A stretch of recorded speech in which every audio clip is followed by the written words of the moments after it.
Shivnagar control દ્વારા સમયસર ગ્રાહકોને અનાજ ન મળતા દર્શાવ્યો વિરોધ। કેન્દ્ર સરકાર ગરીબો માટે અનેક યોજના લાવે છે અને દેશનો કોઈ પણ વ્યક્તિ ભૂખ્યો ના રહે તે માટે મફતમાં અનાજ પણ આપતી હોય છે, પરંતુ ઠેકેદારો સરકારની આ યોજનાઓની મલાઈ ખાઈને સરકારને બદનામ કરતી હોય છે।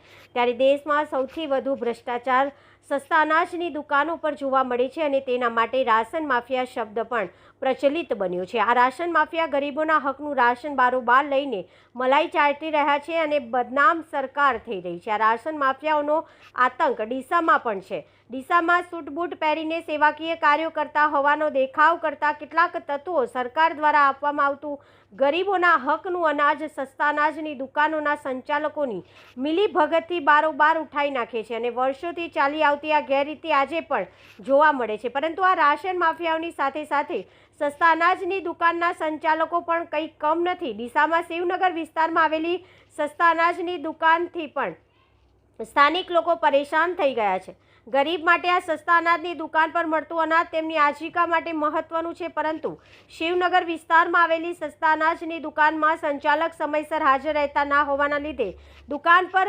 મજબૂરીવશ અનાજ લેવા આવતા લોકો પરેશાન થઈ રહ્યા છે અને સંચાલક હાજર રહેતા નથી અને લોકોને આવી ગરમીમાં વારંવાર પરેશાન થવાનો વારો આવી રહ્યો છે। ત્યારે આજે પણ એકવાર ફરી આજે આ લોકો ગરમીમાં રાશન લેવા માટે પહોંચ્યા હતા, પરંતુ સંચાલક હાજર ન રહેતા પરેશાન થવાનો વારો આવ્યો હતો। Reporter Rakesh Takkar, DT news live 24 Deesa, Banaskantha.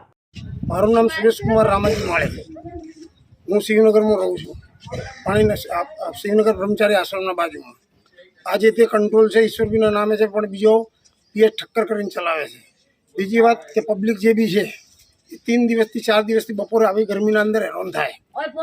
ફોનથી તો નથી, એમને પાણીની તકલીફ, પાણી પીવાની તકલીફ, 3 કલાક ઘર છોડીને અહીંયા આવે કંટ્રોલ લેવા। કંટ્રોલ તો ઠીક છે આપે, એ તો ઉપરથી આપે છે, એના ઘરનું કોઈ હાલતું નથી।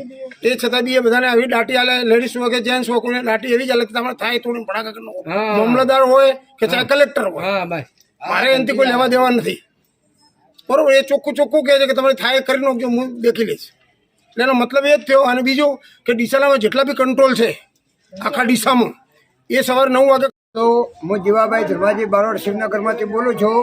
અમે અહીંયા કંટ્રોલ લેવા આવ્યા એટલે RK દેસાઈ, RR દેસાઈ ઈશ્વરલાલ આને કમિશન ઉપર ભાડે આવેલી છે। અમને એ જવાબભાઈ પીએસભાઈ આપતા નથી, અને આખો દિવસ અમને 1 વાગ્યાથી મળી અને સવાર સુધી 4 વાગ્યા સુધી અમે અહીંયા બેઠા, પણ કોઈ અમારા પાસે જોણ નથી કે કંટ્રોલવાળો અમારા પાસે આવ્યો નથી। એટલે પબ્લિક હેરાન થાય છે પાણી વગર અને ગરમી વગર બધો પરેશાન થાય છે અહીંયા ભાઈ, અને ખૂબ ભાઈ હેરાન થાય છે પબ્લિક। બાપરે બહેરા આદમી કોમ છોડીને અહીંયા કંટ્રોલ લેવા આવ્યા, પણ ધક્કા ખાઈને કોઈ કંટ્રોલવાળો અમને જવાબ આપતો નથી। મારું નામ દેવિકા છે, દેવિકા સિદ્ધુભાઈ રોહાણ છે। અમે ઠેઠ ટેકરેથી અહીંયા ગાડી કંટ્રોલ લેવા 3 દિવસથી અમે ધક્કા ખાઈએ, પણ કંટ્રોલ કંઈ જવાબ આપતો નથી અમને।